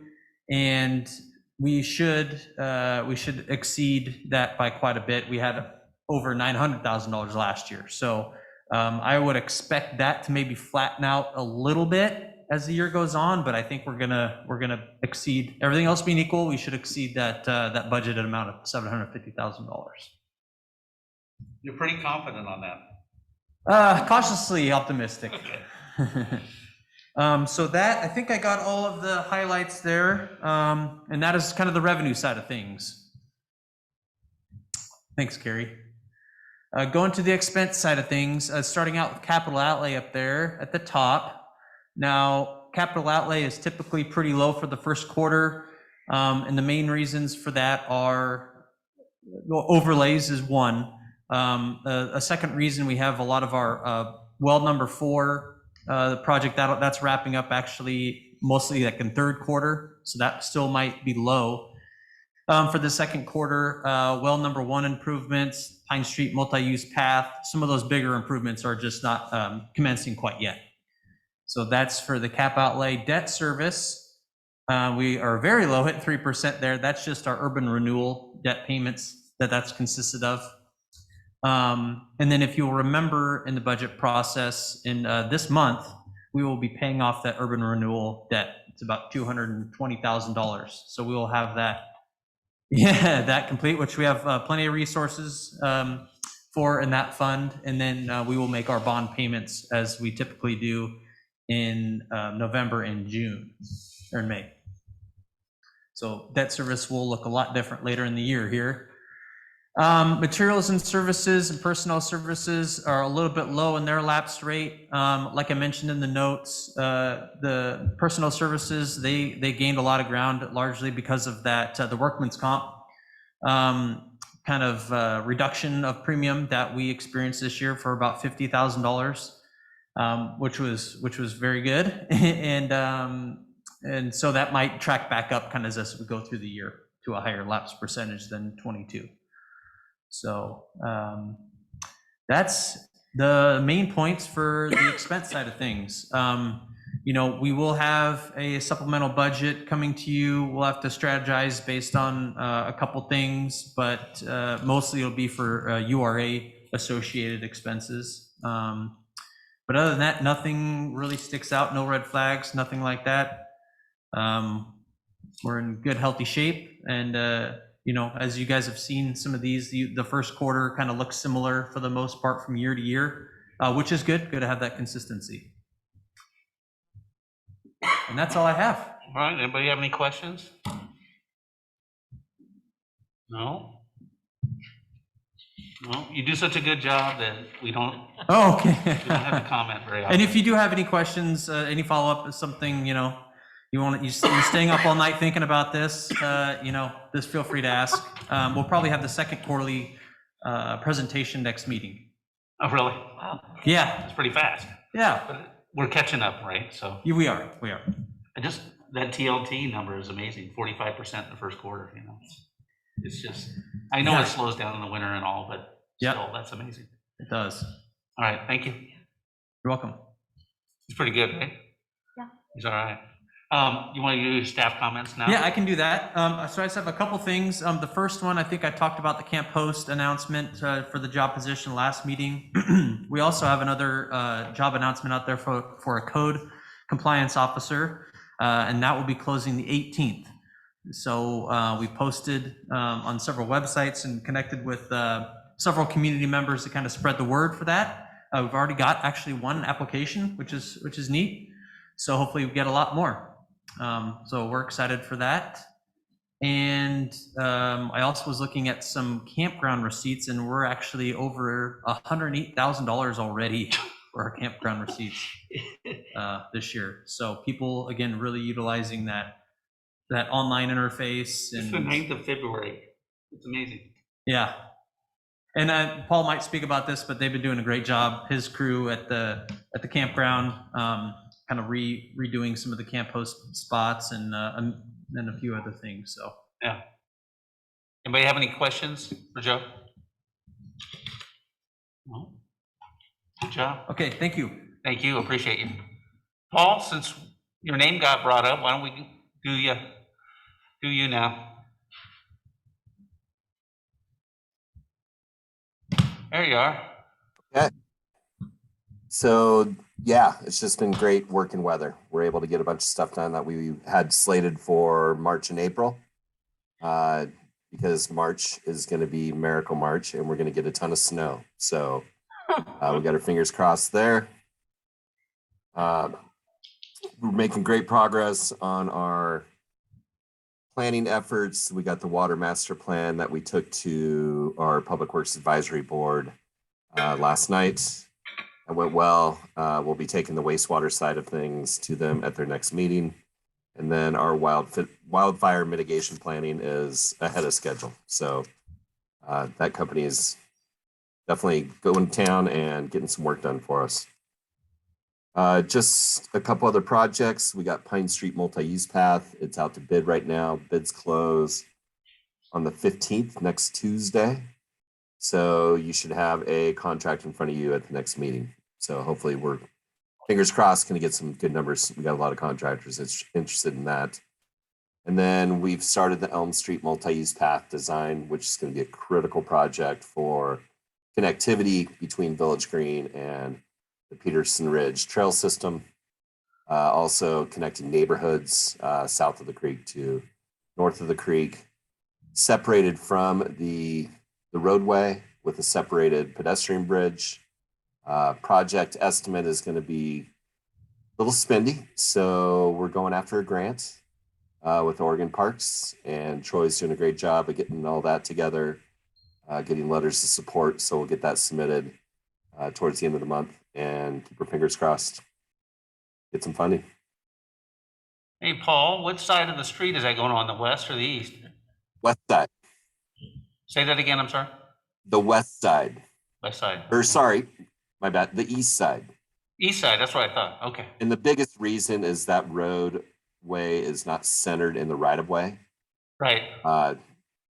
You only have 70 feet of right of way, and 40 of it is from center line. What would be the right of way is on the east side. So that's why we use that section of road, just to have more room to meander around obstacles. Yeah, it makes sense also to get to Buck Run and that side over there too. So it's a hard walk. When I walk that place all the time. So anybody have any questions for Paul? Nope. All right, Paul, thank you. Thank you.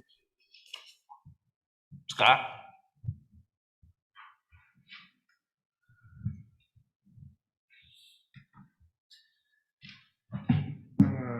Just wanted to continue to welcome Matt here. Really loving having him, having somebody in that office again and being able to take projects for off my plate and off of Emmy's plate. She's been doing great, filling in while we were short-staffed. So he's getting projects from above and from below. But it's good experience to take all manner of projects through the process to kind of learn the code. And he's eager to do that, and already kind of asking some good questions about why we do things, and that's great. So we're stoked to have him here.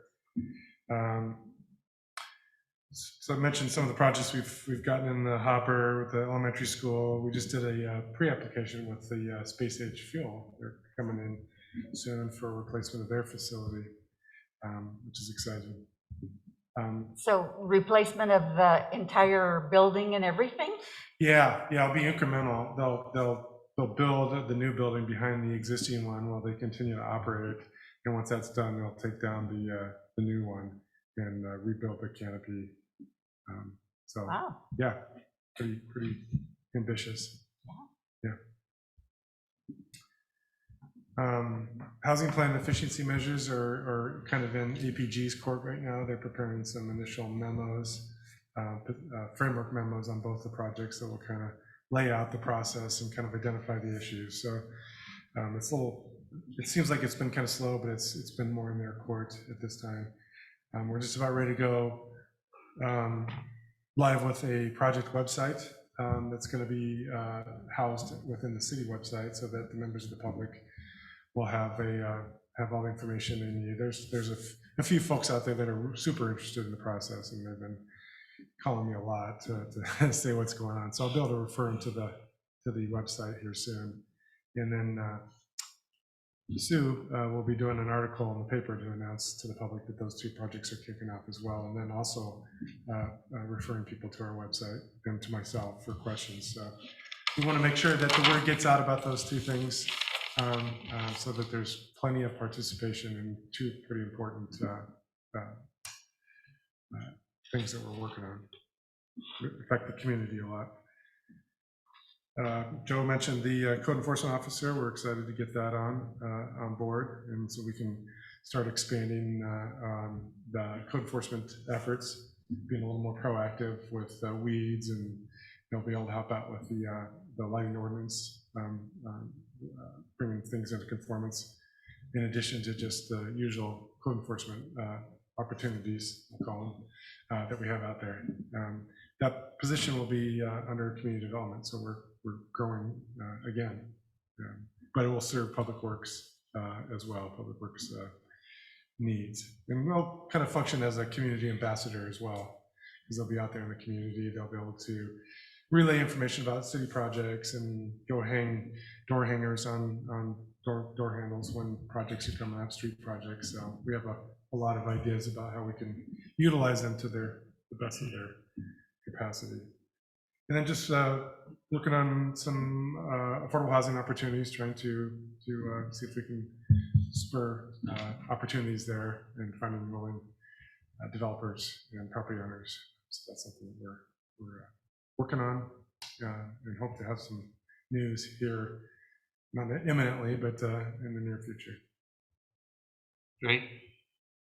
That code compliance officer that's going to be a really special, it's going to need the sister's way touch, you know what I mean? Because it's not an easy thing to do, but at the same time, it's a very important work to do. So it's going to take a special person, and I hope that we get the right one. I mean, I fully expect we get the right one. I'm not worried, but anyway. Anybody have any questions for Scott? A soft guy with a Rottweiler. Yeah. Big giant guy. Yeah. No. Do we know what's going into the hop and brew space? We think we got an application in from the owner. They want to do a little bit of remodeling in there, but last year they got approval for a temporary use permit for 3 food truck lots out in their grassy area. It didn't happen because of whatever, ownership issues or whatever. But the new owner's interested in pursuing it again. I think they're going to use the inside for the restrooms and the bar. They usually, like with the barn, usually have a building that goes along with these, with the idea that they would turn this go through site plan review and make it permanent eventually. Okay. Yeah. And the liquor license that we approved, that place is located where? I can speak to that if you'd like me to. Okay. So she actually is a wholesaler of wine. And so she's just using a storage unit to store some wine. It's not going to be an operational, but she had to go through the OLCC process to even do that in Oregon. Oh, really? Yeah. Huh. Well, I have some friends that ought to get a license. Store quite a bit. I store mine right here. Yeah. Huh. So, Okay. It was an unusual name, so I was kind of going, wow, where's that? Okay. are those storage units the kind we want though? Yeah. I mean, wine storage? All right, anybody else? Going, okay, thanks, Scott. Thank you. Good job. Gary? A lot of just updates for meetings for you folks. Goal setting is next Thursday at 9 a.m. here, I believe here. We'll talk about that in a little bit. The joint Board of Commission meeting is on March 9th at 5 o'clock. That should be on your calendars. The joint fire district meeting is on March 15th on a Tuesday at 5 o'clock, which is also on your calendars. That will be a Zoom meeting. They're not meeting in person yet, so that's their board and us and a handful of our local partners. And we'll get you an agenda out on that prior to the meeting. We are moving I had put out on the tentative agenda that we were going to discuss the charter at the workshop at the end of this month. We had some conflict with legal counsel's schedule, so we're going to move that to the end of March meeting. So it'll be a little bit further out, which we have plenty of time to work that through before the November election. So no problem with that delay. And other things I've been doing, it's election year, so I have been doing election training, getting caught up and with the different city clerks and making sure we all understand all the changes, of which there are always many when elections roll around. So any questions? No forensic audits? No, not that I'm aware of. No hanging chad. Thank goodness we got that box put in. That's Yeah. the best thing we ever did. Yes. Anybody have any questions for Carrie? Thank you very much. All right, and Court? So supporting everyone at least a little on the variety of projects we have going on right now. It's an exciting time. We got a lot of current stuff happening, a lot of long range stuff happening, in all departments, really. And that makes things fun, makes every day a little bit different. Just to echo what Scott said, we're really leaning as hard into meetings with potential developers as well as working with potential landowners or potential parcels that this workforce housing multifamily rental project could materialize on. So hopefully by maybe the end of this month or middle of next month, we'll have a little clearer sense on that and provide an update as soon as we have something worth updating. But just even though you haven't heard anything, rest assured we're working on that. And then just a side note, but this did come up, and I even forget to really kind of dive into the different depths of our website. But we do a good job, I would say, not a perfect job, of making sure the website is updated and a resource for people to find information. And one thing that came up the other day was walking by a property that had one of our active land use application flyer boxes, and there wasn't a flyer in there. But on the website, I think Carrie is demonstrating, there's a notable active projects section under the community development department. And is it actually under that? It's actually this land use. There it is, even above that. Yeah, thank you. Active land use notices and decisions. So that's a running list. Emmy's been, I know, staying on top of making sure that those are posted. So there's a digital version of what would be in the box in terms of, what the Oh, application that's is good to know. proposing, the location, general components. So that should be up to date, maybe not by the hour, but up to date for sure. So just a reminder of that. And otherwise, just because it is interesting and it is timely, got an email from, it's kind of housed at Utah State, I think in partnership with maybe Arizona State. They have the Gateway and Natural Amenity Region, the NAR initiative, and it's looking at planning and development challenges in Western Gateway communities. So towns that border national parks, wilderness areas, so on and so forth. And I mean, there are hundreds of them in the Mountain West and in Washington, Oregon, California. And filled out the survey earlier today, and I mean, it checked every single box of all the challenges that we're dealing with. And there are a lot, right? I mean, with great opportunity comes great challenge. So we live in a beautiful place, we live in a special place, but obviously we're feeling it on the other end as well. And so I think if anything, to stay positive, it was reassuring that there are efforts out there studying and trying to build. We're not alone? We're not alone, trying to build a network of communities that have dealt with this, are dealing with this, are going to continue to deal with this. And just kind of, it's different to some extent than the destination management conversation, but there are a lot of similarities in just how you think about addressing some of those challenges. So we are, it asked a series of, have you addressed short-term rentals? Have you looked at this? Have you looked at that? And I mean, honestly, it was like, yes, we've updated our comprehensive plan recently. Yes, we've updated our infrastructure master plans. Yes, we're doing this. Yes, we're exploring that. There really weren't a lot of gaps where it's like, oh no, we haven't done anything, in that regard. And so I think that's something that we should be excited about, proud of, a lot more work to do, but just a good reminder of, chipping away at it, and it will never end, but staying on top of it as much as possible. So I think thanks to everyone. I think if they're having a conference, I want to go. So where's that? Yeah, the NAR conference. I think it might be, I'm not sure where. I think I've chosen that one already. I'm her driver. Yeah. I will send you the website to look at. The mayor wants to go. We'll rent a van. Anyway, I'm sorry to interrupt. Go ahead. No, that was it. Oh, that was it? Happy to answer. Yeah, going out on a couple of these. So just, ask any questions if you. I think the whole staff needs to go. We all need to go. There you go. Yeah, remember the good old days when retreats and things, goal planning and whatever was, at a mountain retreat or a Joe, is it in the budget? Come on now. Come on. We can find it. There you go. Where they, they lock the doors and you have to come to a consensus or you can't get out. Right. City Hall is closed for October. Okay. Does anybody have any questions for Corey? Sorry, we hijacked that conversation. He does that good of a job, right? Mm-hmm. He does. That's what I said. Posted. We're in our 4th year, Corey, you and I. We kind of started at the same time. Time flies when you're having fun. It does.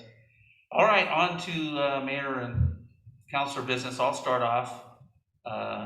Gary kind of alluded to it, where we've got our goal setting coming up on 9 a.m. on February 17th. And it's been talked about that we should all be in person or we should all be on Zoom. The hybrid is not working because of some of our sound issues, and basically that's next week, right? So it's Thursday next week, is that right? Yeah. Correct. And so what's everybody think? I mean, Gary, are you gonna is Zoom best for you? Right now it is. It may get better, but I've got a lot of swelling in the area of the surgery. I'm only a week out, so I do have Zoom's going to be the best thing, and we all need to be Zoom, and I guess we all need to be Zoom. Is anybody against that? Oh, I'm totally against it.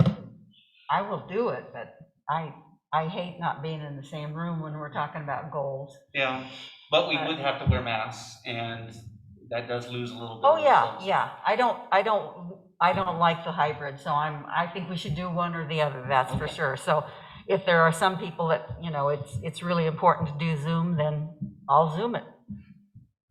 Is everybody okay with that? Jennifer, you're okay with that?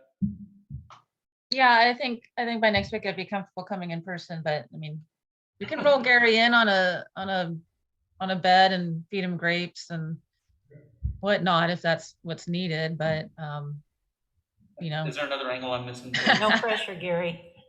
I mean, not to complicate things, but I mean, we could have a council member on speakerphone potentially if we had, say, 4 of you here in person and we had one on speakerphone. Could we pull that off, Gary? Yeah, that's a little easier with just one versus a handful of people. And Gary, you've attended a couple of meetings like that, so I think it's up to you how you feel about potentially doing that. If I'm mobile enough to get into City Hall and can drive, which I'm not right now, I'm fine with coming in. So I would say keep it, if you want to meet in person, let's push it that way. And I'll make that judgment call with Corey sometime earlier in the week. I can drive you. It's not like I don't know where you live. I can push you here. You may have to push me. The problem is there's only one car that I can get into and out of right now because I have to push the seat all the way back because my leg doesn't bend. So, but anyway, that's neither here nor there. You can put me bring the pickup. I'll lie in the back. It'll work out. Yeah, I can do that. All right, well, I really wanted to be in person anyway, because I like having all 5 of us in the same room when we're talking about those bigger policy ideas. Yeah, it's better. So, This is better in person. Yeah.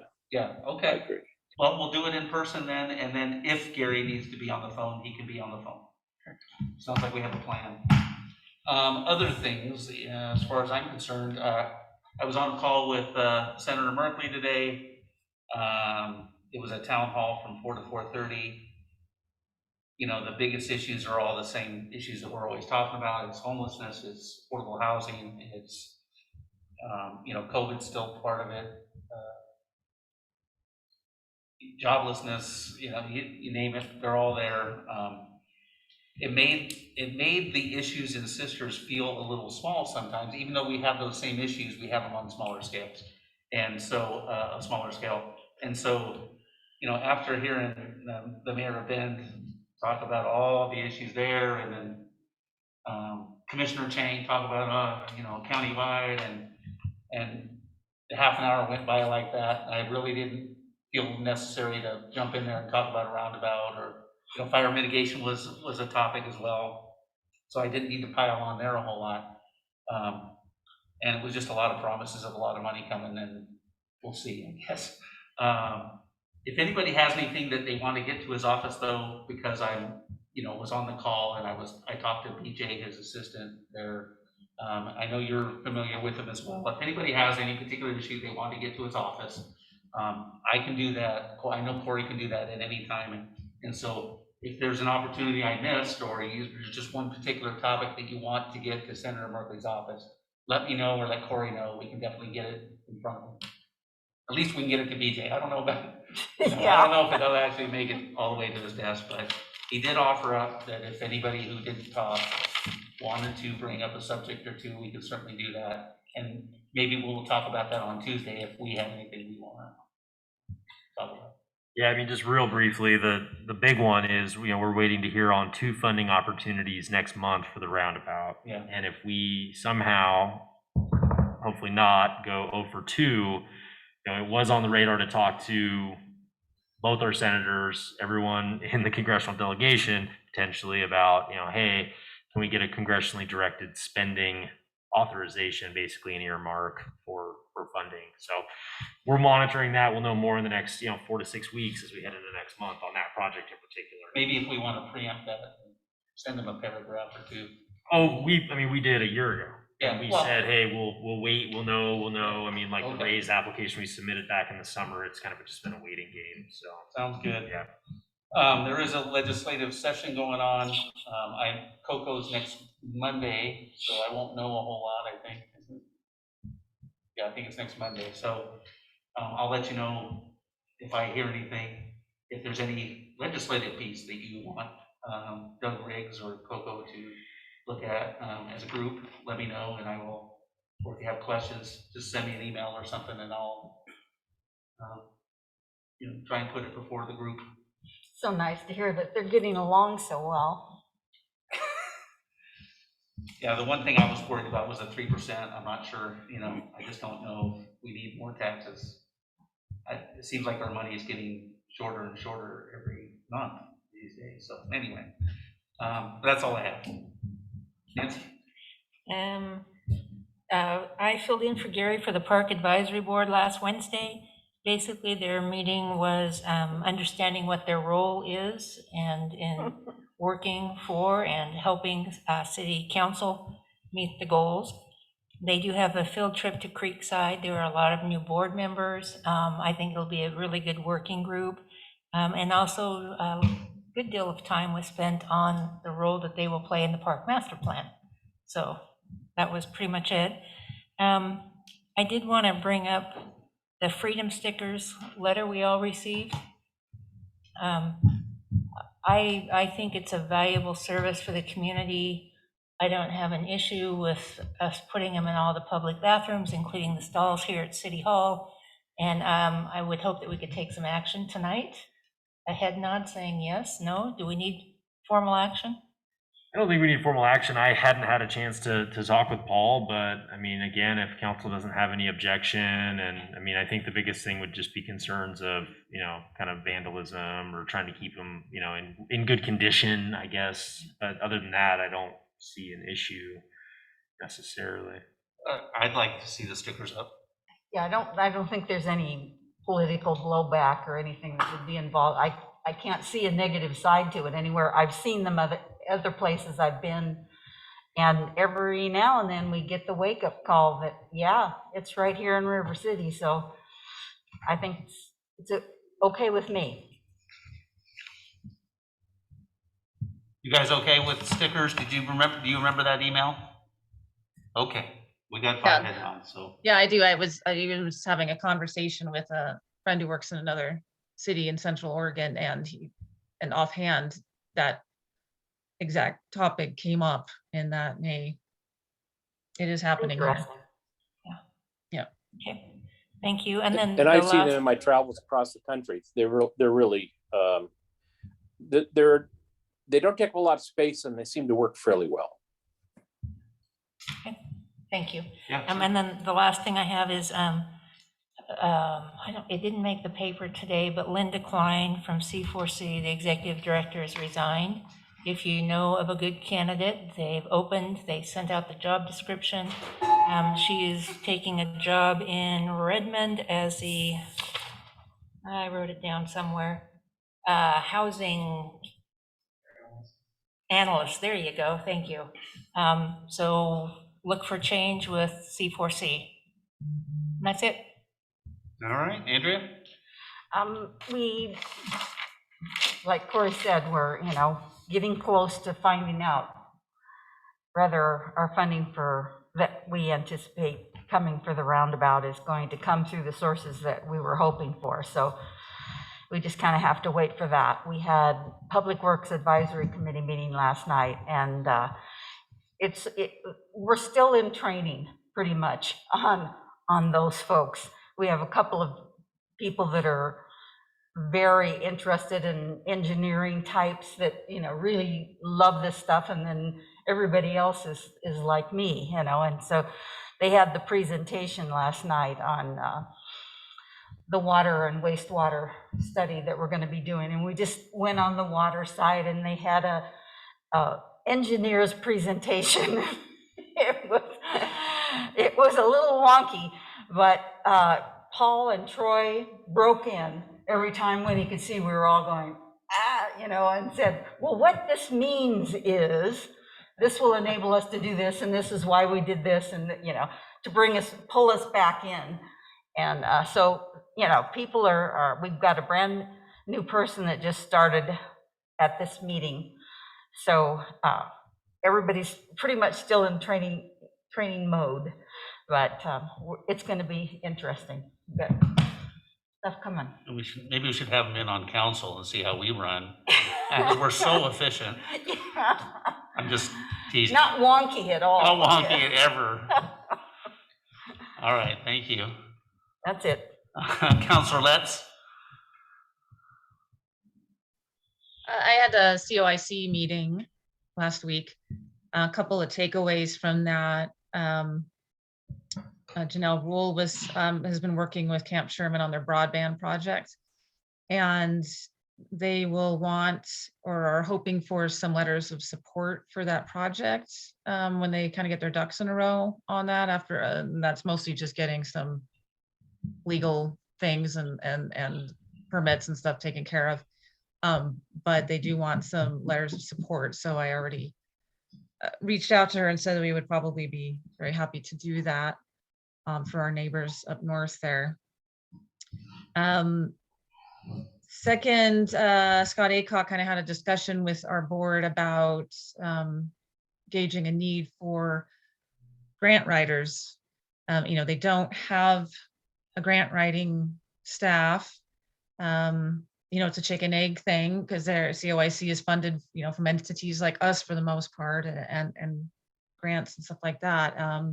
And they could certainly, and all of us could certainly benefit from more grant funding, but also more grant writers, bringing up the idea of maybe, a grant writer is available for, cities like us that are small and we don't have that kind of capacity within our organization, and having kind of a centralized place where we can have access to a grant writer and somebody who's, kind of dialed into maybe more of everything that's out there. So again, chicken egg thing, I think there was a lot of interest, but it's also, okay, well, how do we fund it? How do we pay for some people and get some good people? And so if you have any ideas about that, but I think would be very valuable, not only for us, but for the region in general, because somebody centralized could also, if we're interested in something, they might know of another community in Central Oregon that's working on the same thing. We could partner together on a grant or something like that to make it stronger. So, and then the third thing was I just kind of shared with the board that, we were getting very close to finally getting the East Portal property acquired, which is a big deal for COIC in the respect that being a transit hub, and they do transit. So there were a lot of thumbs up and yays on that one. So I was glad to get to share some good news. So, and that's that. All right, Councilor Ross? Aside from having some rather interesting new equipment in my knee, not too much to report. I really want to thank Council President Conley for filling in for me. It was an important meeting. It was the first meeting of the group as it's currently composed. I'm real pleased with who's on it, but I also think it was important for someone from City Council to be there to kind of add a little bit of, to show them that we are definitely interested in what they're doing and that we want to know what they're doing. And on a separate note, kudos to Paul's crew. The bump outs on the bridge over Whitejustice have been on the drawing board for quite a while. They were something that the last group really wanted to see. They were kind of tied in with the Whitejustice Creek restoration plan. And I'm really happy to see that happening. I think that for people that are no longer on that committee, that are wondering if it's ever going to happen, it's good to see it. And when the artwork goes up after it's done, I think that will really give a lot of those former members some satisfaction that they had an impact in the community. And that's important.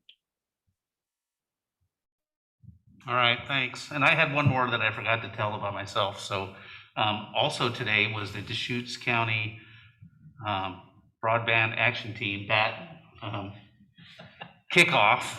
And so that was today. And half the people from COIC were there because they were running the show. And Judy from the chamber was there, saw Cappy and a bunch of other people that I knew. So that's about 30 people. And we're going to meet monthly and basically get that thing going and, try and affect change. And, it's a lot about inclusion and equity. It's about access. It's about improving what we have. I describe sisters as concentric circles. We have our downtown businesses and residents that need it. You go out one more circle and you've got our local businesses out in the industrial park, some of our bigger business that needed even more and even, bigger bandwidth. And then we have access, some people that are outside the next circle, which are outside the city limits that should be able to connect, but somehow still can't. And so once you get those, and I just described it as you get those concentric circles in every city and start spreading them out. Next thing you know, we start covering each other and we don't have a problem anymore. The great thing is that these bat teams, they're all over the place now. This is really a hot topic, and it's really something that's starting from the top down from Washington and going statewide, and there's going to be a lot of good change down the road with it. So I'm glad I jumped on board. That's it. And we're done. Ta-da. Scott, don't run off.